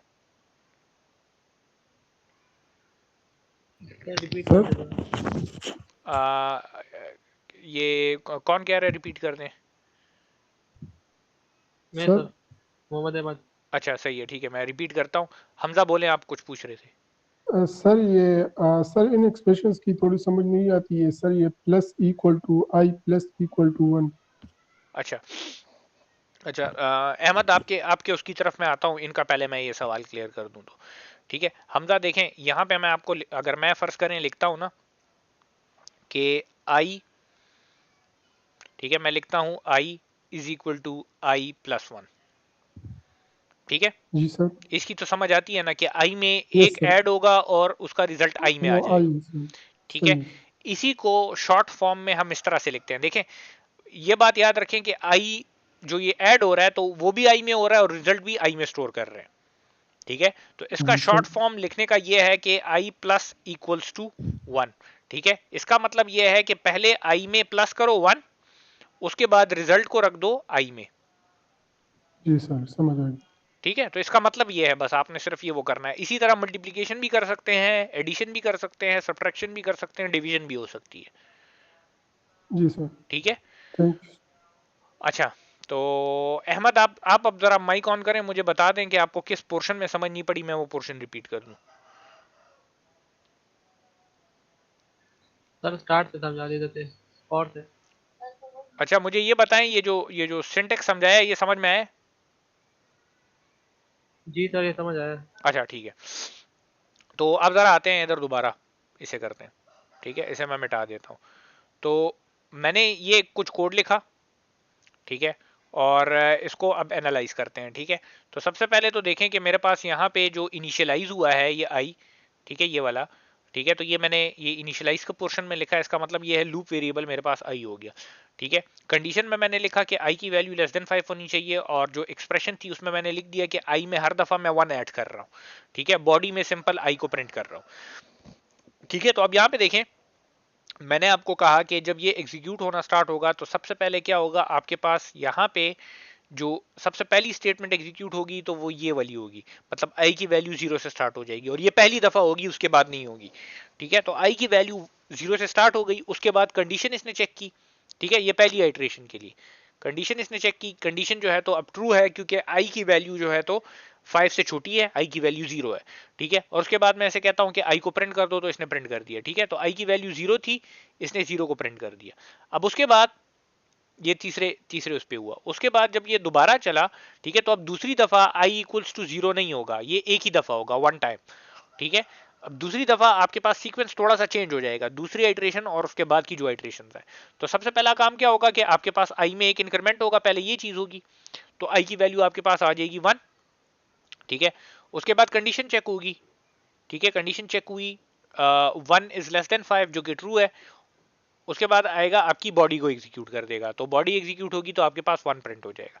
फिर आएगा, पहले क्या होगा, इंक्रीमेंट होगा, तो i की वैल्यू आपके पास 2 हो जाएगी, जो कि मैंने यहाँ पे लिख दी है, 2 इज लेस देन 5 जो कि ट्रू है, ठीक है। तो बॉडी के अंदर आएगा, आपके पास स्टेटमेंट एग्जीक्यूट हो जाएगी, तो ये 2 को प्रिंट कर देगा। इसी तरह i की वैल्यू इंक्रीमेंट होगी 3 हो जाएगी अगली दफा, ठीक है। 3 इज लेस देन 5 ट्रू है, 3 प्रिंट हो गया। फिर i की वैल्यू 4 हो जाएगी, 4 इज लेस देन 5 ट्रू है, 4 प्रिंट हो गया। अब उसके बाद 4 प्रिंट होने के बाद जब i में 1 ऐड होगा तो i की वैल्यू 5 हो जाएगी यहाँ पे, ठीक है, 5 हो गई। अब 5 इज लेस देन 5 जो कि फॉल्स बनता है, ठीक है, 5 इज लेस देन 5 फॉल्स बनता है, तो आपके पास लूप यहाँ पे रुक जाएगा, तो ये आउटपुट है। अब बताएं अहमद, समझ में आया कि नहीं? अहमद क्लियर हुआ है? जी सर समझ आ गई। अच्छा जी, तो ये तो क्लियर हो जी गया सर ना सब? क्लियर। हाँ, तो अब यहाँ पे देखें, ये जो पाइथन का फॉर लूप था, तो उससे इसका सिंटेक्स थोड़ा सा डिफरेंट है, काम डिफरेंट तरीके से करता है। इसका मतलब ये है कि अगर हमें जैसे वहां पे लिस्ट वगैरह के लिए हम इसको यूज करते थे, तो इधर भी यूज होगा, मगर थोड़ा सा डिफरेंस इसमें आएगा जब हम इसको यूज करेंगे, तो ठीक है। तो वो अगली क्लास में हम करेंगे, तो आपको अंदाजा हो जाएगा कि किस तरह से हुआ है, मगर सिंटेक्स के डिफरेंसेस हैं यहाँ पे, ठीक है। तो अब कोड पे जाते हैं, ठीक है। अच्छा, सी प्लस प्लस में एक और स्टेटमेंट है, अगर आपने हर दफा एक वेरिएबल में एक ही ऐड करना है या एक उससे सब्ट्रैक्ट करना है, ठीक है, तो उसको आप इस तरह से भी कर सकते थे। ये इस तरह से एक ऐड होता है ना, या इस तरह से भी एक ऐड होता है, प्लस इक्वल टू 1, ठीक है। तो ये भी सी प्लस प्लस में कर सकते हैं, ये भी सी प्लस प्लस में कर सकते हैं। सी प्लस प्लस आपको एक और स्टेटमेंट भी देता है जिसमें आप इस तरह से भी कर सकते हैं, आई प्लस प्लस लिखें, ठीक है। तो इसका मतलब ये है कि आई में एक इंक्रीज कर दो, ठीक है, आई में क्या करो, एक इंक्रीज कर दो, ठीक है। तो इसको डिटेल में थोड़ा बाद में देखेंगे, ठीक है, पहले इस एग्जांपल को देखते हैं, मगर इसमें चूंकि ये इस फॉर्म में यूज हुआ हुआ है, तो इसीलिए मैं आपको दिखाना चाहता हूं ये, ठीक है। तो अब जाते हैं अपने कोड की तरफ,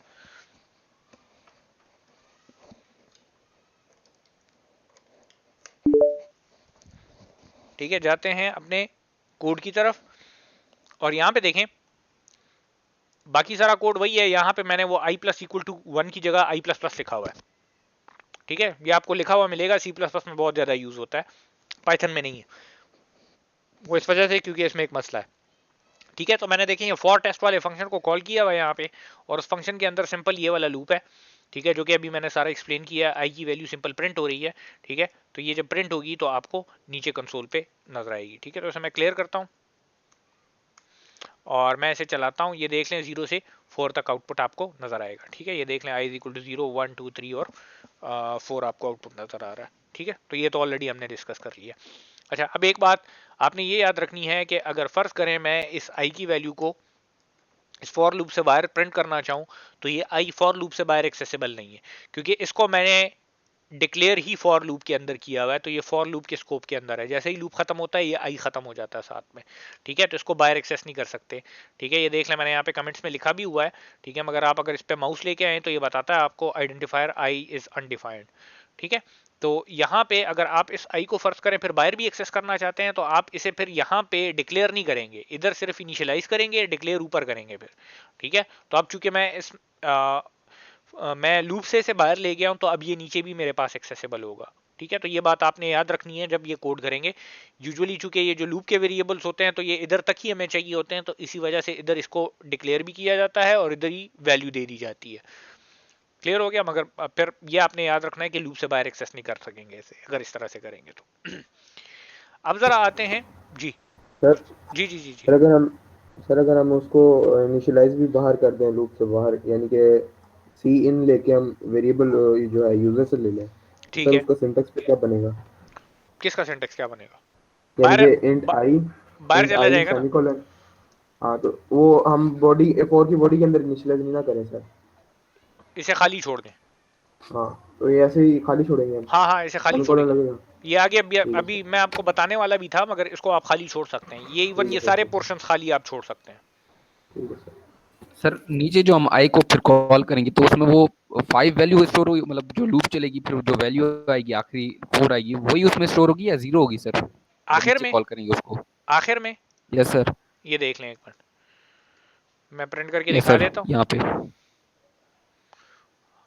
आखिरी आखिरी वैल्यू के बाद की वैल्यू है ना, जिस पे आपके पास कंडीशन फॉल्स हुई थी। ठीक है, इधर हमने किया था ना, ये देख लें, आखिरी वैल्यू हमारे पास आई की 5 है ना। Yes sir. हाँ, तो वही दे रहा है यस आपको। सर। ठीक है, 5 दे रहा है, सही है। तो यस सर। ये वो है, इसको आप वो कर सकते हैं। ठीक है, ये इसको मैं थोड़ा सा डिटेल में अभी थोड़ी देर में आपको कराऊंगा कि इसके अंदर हम कौन कौन सी चीजें छोड़ सकते हैं और क्या क्या कर सकते हैं। बहरहाल हमने अब थोड़ा सा इस प्लस प्लस को देखना है। ठीक है, ये पाइथन में नहीं है ये ऑपरेटर, इसे इंक्रीमेंट का ऑपरेटर कहा जाता है। ठीक है, यूनरी ऑपरेटर है, एक जो है तो आपसे ऑपरेंट लेता है, उसको या तो ये इंक्रीज करता है, अगर आपने माइनस माइनस लिखा हो तो या डिक्रीज करता है। मल्टीप्लीकेशन और डिवीजन के लिए नहीं है, सही है, सिर्फ प्लस प्लस का और माइनस माइनस का है। ठीक है, तो इसे जरा थोड़ा सा देखते हैं। मैं ये फॉर वाले फंक्शन को अब कॉल नहीं करता, नीचे कुछ कोड है मेरे पास। ठीक है, इसे मैं चला के देखता हूँ। ठीक है, तो इसे मैं अनकमेंट करता हूँ और पहले तो आप लोगों से मैं सवाल करता हूँ, आप जवाब दें ताकि आपका मुझे पता लगे कि आप क्या कहते हैं इस बारे में। ठीक है, मैंने x की वैल्यू 2 ली, x को प्रिंट किया, 2 प्रिंट होगा। उसके बाद मैंने ऐसे किया कि पोस्ट फिक्स में लिखा x is equal to, postfix इस वजह से कह रहा हूँ क्योंकि ये प्लस प्लस का ऑपरेटर मैंने बाद में लगाया, पोस्ट लगा हुआ है, बाद में लगा हुआ है। ठीक है, तो इसीलिए इसे पोस्ट फिक्स कहा जाता है कि आप बाद में लगाते हो। ठीक है, तो मैंने ऐसे कहा कि x में इंक्रीज करो, उसे प्रिंट कर दो। ठीक है, उसके बाद x की वैल्यू फिर प्रिंट की और फिर मैंने यही प्लस प्लस का ऑपरेटर शुरू में लगा दिया। तो आप शुरू में भी लगा सकते हैं, बाद में भी लगा सकते हैं, इनका इफेक्ट डिफरेंट होता है। ठीक है, तो शुरू में जब लगाते हैं तो प्रीफिक्स में हम कहते हैं कि लगा हुआ है, बाद में जब लगाते हैं हम कहते हैं पोस्ट फिक्स में लगा हुआ है। तो यहाँ पे तो 2 प्रिंट होगा। मुझे जरा आप ये बताएं कि इधर नीचे यहाँ पे ये जो x प्लस प्लस हो रहा है तो इधर क्या प्रिंट होगा? x में एक इंक्रीज हो रहा है, 3। अच्छा, उसके बाद ये जो नीचे x हो रहा है, 4 होगा। नहीं सिंपल प्रिंट कर रहा हूँ। ये उसमें सर से ये 3 होगा, 3 आ जाएगा x इज फिर। इक्वल टू 3, और यहाँ पे ये 4 आएगा। 4 आएगा। अच्छा ठीक है, ऐसे देखते हैं, हम जरा प्रिंट करते हैं इसे। ठीक है, चलाया मैंने, अब नीचे आउटपुट को देखें, ये x इज इक्वल टू 2 इससे प्रिंट हुआ। ठीक है, फिर पोस्ट फिक्स में जब हम इसे इंक्रीज किया फिर भी कह रहा है 2, क्यों बताता हूं अभी। ठीक है, क्योंकि हमने x में एक इंक्रीज किया था तो ये 3 दे रहा है। ठीक है, और नीचे x में फिर इंक्रीज कर रहे हैं तो ये 4 दे रहा है। अब मसला ये है कि ये इधर x is equal to two Q दे रहा है, क्योंकि इधर तो मैं इंक्रीज कर रहा हूं ना। सही है, आपने जो सारा आउटपुट बताया सारा ठीक है, सिर्फ इस एक लाइन में गलत आ रहा है ना। ठीक है कि नहीं है? Yes sir. हाँ, यस सर। अब इसमें फर्क क्या है देखें, जब आप लगाते हैं इसे वेरिएबल के बाद तो उससे फर्क ये पड़ता है कि जहां आप इसे यूज कर रहे होते हैं तो वेरिएबल पहले यूज होता है, इंक्रीज वो बाद में होता है। ये बात बस सिर्फ जहन में रखनी है। जब आप पोस्ट फिक्स में लगाते हैं ना तो वेरिएबल पहले यूज होता है, प्रिंट वो बाद में, सॉरी यूज पहले होता है, इंक्रीज बाद में होता है।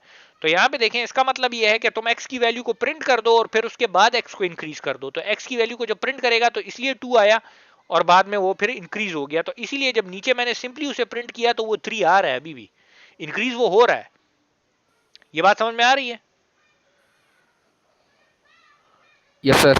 हाँ, तो उसने देखें किया ये कि उसने पहले इसे प्रिंट कर लिया, मतलब यूज कर लिया, और उसके बाद इसको इंक्रीज कर दिया है। तो इसी वजह से ये इंक्रीज तो हो रहा है मगर प्रिंट होते हुए आपको इंक्रीज वाला पोर्शन इसमें नजर नहीं आ रहा, क्योंकि उसने उसको पहले यूज करके आपको प्रिंट करके दे दिया है 2। ठीक है, और प्लस प्लस का जब पहले आप लगाते हो तो उसका मतलब ये है कि पहले इसे इंक्रीज करो उसके बाद इसे यूज करो। ठीक है, तो मैं तो यहाँ पे सी आउट में लिख रहा हूं, अगर फर्ज करें मैं लिखता 2 इंटू एक्स प्लस प्लस तो इसका मतलब ये होता कि 2 के साथ x मल्टीप्लाई होता। ठीक है, और x की वैल्यू बाद में इंक्रीज होती।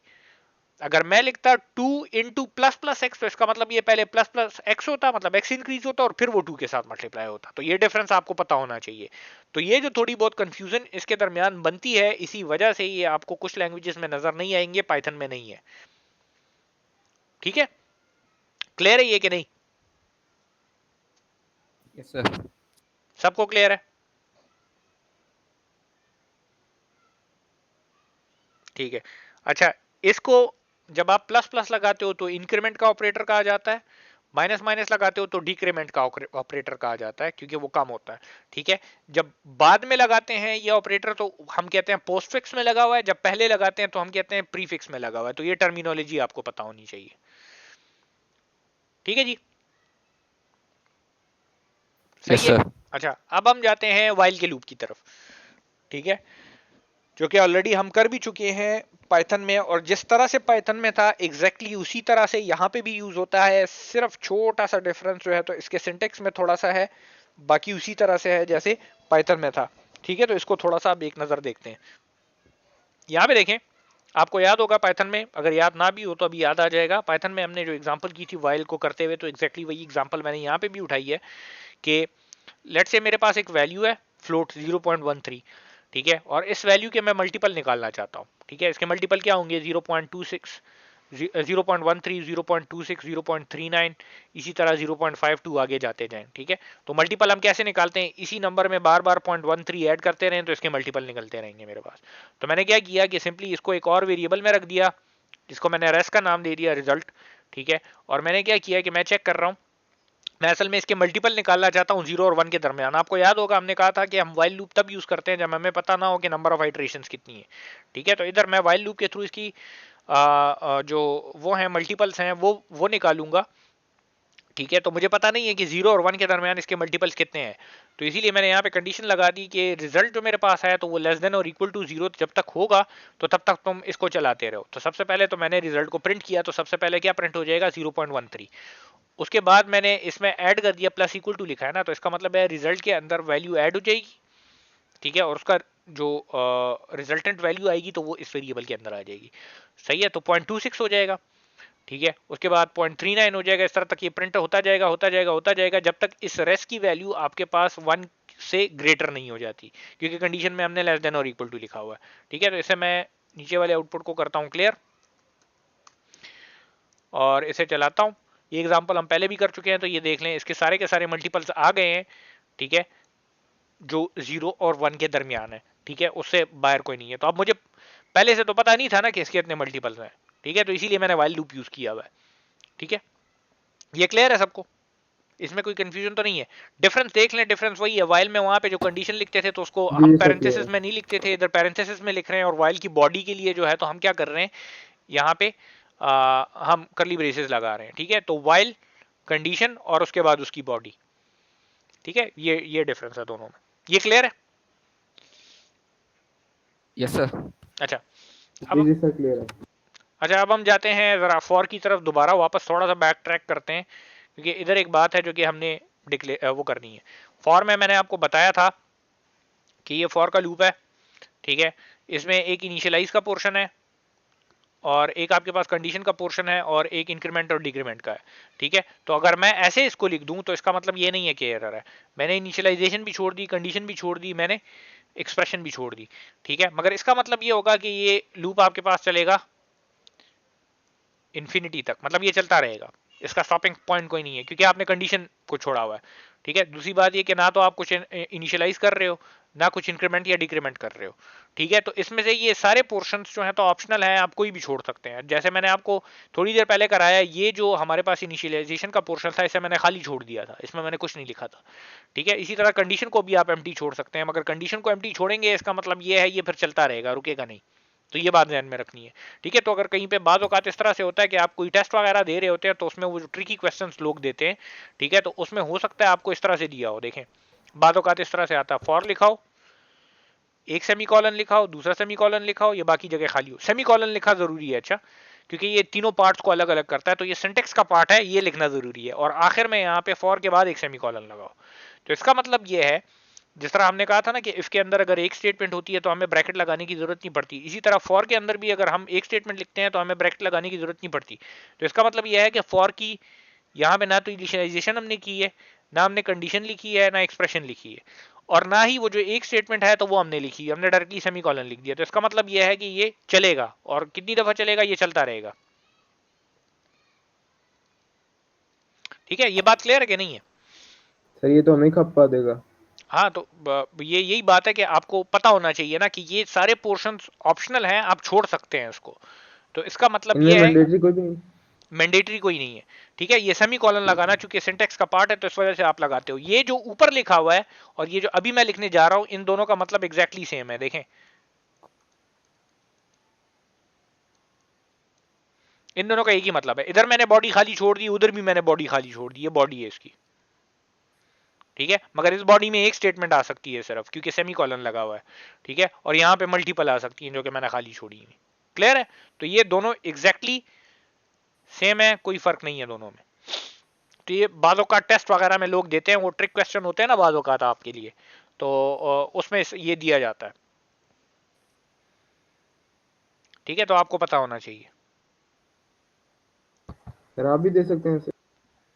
मेरा क्या पता लगता है, मैं तो कुछ भी दे सकता हूँ पेपर में, सर आप तो सादा सा कह रहे हैं ठीक है। तो अगर मैं दूंगा भी तो मैंने तो बता दिया ना आपको, मर्जी सर आपकी फेल सकते, ठीक है। अच्छा आप देखें, यहाँ पे देखें मैंने क्या किया कि मैंने वही एग्जाम्पल उठाई, ठीक है, और एक और चीज में इसे डाल दिया, ठीक है। एक और लूप होता है हमारे पास जिसे डू वाइल कहा जाता है, पाइथन में नहीं है क्योंकि यूज भी नहीं होता इतना खास, ठीक है। सी प्लस प्लस में है। डू वाइल लूप को हम कब कब यूज करते हैं? हम तब यूज करते हैं जब हमें इस तरह का कोई सिनेरियो हमारे पास आए कि हम कहें कि लूप की बॉडी एक दफा लाजमी एग्जीक्यूट हो इन एनी केस, ठीक है।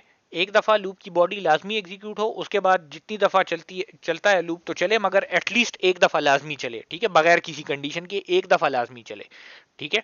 तो उसके लिए हम क्या करते हैं कि देखें एग्जैक्टली वही काम हमने किया। हमने एक वैल्यू ले ली 0.13, ठीक है, उस वैल्यू को रिजल्ट में डाल दिया, वही पीछे वाली एग्जांपल है। अब डू वाइल लूप है, ठीक है। तो डू वाइल लूप का सिंटेक्स क्या होता है, एक मिनट मैं आपको ये अलग यहाँ पे करके दिखा देता हूँ, ठीक है। मैं करता हूँ पेज आफ्टर, ठीक है। तो सबसे पहले तरीका ये होता है, आप लिखते हो डू, ठीक है, उसके बाद लगाते हो बॉडी के लिए ब्रैकेट्स, ठीक है। तो यहाँ पे आपके पास बॉडी आ जाएगी लूप की, उसके बाद आप वाइल की कंडीशन आखिर में लगाते हो, ठीक है। वाइल आ जाता है, कंडीशन आ जाती है, ठीक है, और इसके बाद सेमीकोलन आ जाता है, ठीक है। अब देखें होता क्या है कि आपके पास जब आप यहाँ पे आते हैं, ठीक है, तो ये बॉडी पहली दफा लाजमी एग्जीक्यूट होती है क्योंकि कोई कंडीशन चेक नहीं हुई, ठीक है। बॉडी पूरी की पूरी एग्जीक्यूट हो गई, उसके बाद ये आया वाइल पे, ठीक है, इसने अब कंडीशन चेक की। कंडीशन अगर ट्रू है तो बॉडी दोबारा चलती है, वरना तो नहीं चलती, ठीक है। तो जब तक फिर ये कंडीशन ट्रू रहेगी तब तक ये बॉडी चलती रहेगी, ठीक है। और यहाँ पे सेमीकोलन इस वजह से लगा है क्योंकि सारी की सारी चीज यहाँ पे आके टर्मिनेट हो रही है, ठीक है। तो इधर आपने सेमीकोलन लाजमी फिर लगाना है, ठीक है। तो इसी तरह से अब इसको देखते हैं, हमारे पास क्या हुआ कि अब इधर इसमें हमने ये किया था कि 0.13 के मल्टीपल निकाल रहे थे और वो मल्टीपल निकाल रहे थे जो कि लेस देन और इक्वल टू 1 थे, ठीक है। तो यहाँ पे देखें मैंने चलाया रेस को प्रिंट किया और उसमें वैल्यू को जो है तो ऐड किया, मतलब अगला मल्टीपल कैलकुलेट कर दिया, ठीक है। वैल्यू में क्या है 0.13 है, ठीक है। तो पहले 0.13 प्रिंट हुआ और उसके साथ फिर 0.13 ऐड हो गया तो वो 0.26 हो जाएगा, ठीक है। तो कंडीशन चेक होगी, अब ये लेस देन 0 है, दोबारा चलेगा तो ये चलता रहेगा। तो इस केस में तो आपको आउटपुट में कोई डिफरेंस नजर नहीं आएगा, ये देख लें वही आउटपुट है जो कि पीछे वाला लूप हमें दे रहा था, ठीक है। मगर मैं अब आपको चेंज करके दिखाता हूं कि अगर इस वैल्यू को मैं लेट से 1.2 कर दूं, ठीक है, अब मैंने 1 से बढ़ा दी है, तो अगर ये वाइल लूप होता तो कंडीशन पहले चेक होती, ये लूप एग्जीक्यूट ही ना होता, ठीक है। लूप क्या होता है, एग्जीक्यूट ही ना होता, क्योंकि यहाँ पे मैं रिजल्ट को चेक कर रहा हूँ कि वो लेस देन 1 होना चाहिए और मेरे पास रिजल्ट क्या है 1.2 है, तो इसका मतलब ये वो लेस देन 1 नहीं है। मगर ये एक दफा चलेगा, देख लें F6 दबाया मैंने, ठीक है, देख लें इसकी वैल्यू 1.2 प्रिंट हुई, हालांकि कंडीशन फॉल्स थी मगर कंडीशन बाद में चेक हुई है, ठीक है। तो इसने इसको प्रिंट किया, रेस्ट में वैल्यू को ऐड कर दिया, मतलब 1.2 के साथ 1.2 को ऐड किया, 2.4 हुआ। इसने इधर चेक किया कि 2.4 लेस देन और इक्वल टू 1 है, जो कि नहीं है, ठीक है। तो कंडीशन फॉल्स हो गई, ये इधर रुक गया। तो एटलीस्ट एक दफा चला है क्योंकि कंडीशन पहली दफा भी फॉल्स थी मगर इसने कंडीशन को चेक नहीं किया हुआ। तो अगर आपके पास इस तरह का कोई सिनेरियो है जिसमें आपको लूप को एक दफा लाजमी चलाना है, ठीक है, तो फिर आप क्या करेंगे, डू वाइल लूप को यूज करेंगे। वैसे इसका यूज इतना खास है नहीं, ठीक है, इसी वजह से आपको हायर लेवल की लैंग्वेजेस में ये मिलता भी नहीं है, ठीक है। तो क्लियर है, ये कोई कंफ्यूजन तो नहीं जी है? सर। नो जी सर क्लियर है। सर एक जी सर एक जी क्वेश्चन था करें। कि डू और वाइल जो है उनके जो जब हम करवाते हैं उन्हें आइटरेट करवाते हैं तो उसमें कोई डिफरेंस होगा? नहीं, डिफरेंस अगेन वही है ना कि अगर फर्ज करें आपके पास डू वाइल में कंडीशन पहली दफा फॉल्स हो रही है तो वो एक दफा चलेगा, वो वाइल रुक जाएगा। अब इसी चीज को उठाए ना, जैसे ये मैंने ऊपर 1.2 लिखी हुई है, ठीक है, और इसी लूप को वाइल लूप कर दें तो ये नहीं चलेगा, क्योंकि कंडीशन पहले चेक हो जाएगी ना। Yes sir. और यहाँ पे एक दफा चल रहा है, तो फर्क यही है, ठीक है। सर। अच्छा जी, तो इसको यहीं पे एंड करते हैं। अगर आपका कोई सवाल